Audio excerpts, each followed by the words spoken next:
एक किसान हुआ करता था। वह बहुत ही मेहनती था, अपने काम के प्रति ईमानदार था। वह अपने छोटे से खेत में काम करता था। उस छोटे से खेत से उनको अच्छा खासा धन प्राप्त हो जाता था।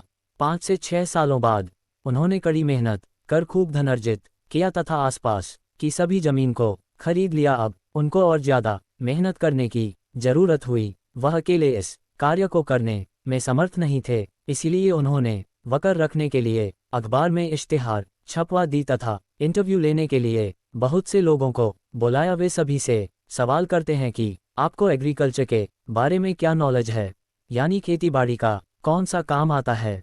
लोगों ने अलग अलग जवाब दिए। किसान को उन सभी का जवाब समझ में नहीं आया। फिर एक लड़का आया, उससे भी यही सवाल पूछा। उस लड़के ने जवाब दिया।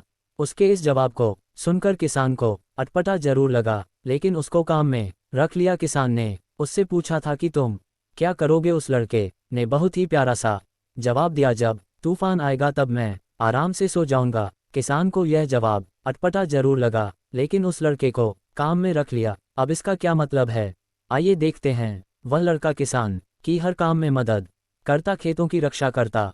एक दिन किसान दौड़ते हुए आया, उस लड़के को ढूंढ रहा था क्योंकि तूफान आया हुआ था। उन्होंने देखा कि वह लड़का आराम से सो रहा था। किसान अपने मन में कहने लगा, देखो इस पागल आदमी को कैसे सो रहा है। इसे तो अपना काम करना चाहिए था, बैलों को बांधना चाहिए था, खेत की रक्षा करनी चाहिए थी।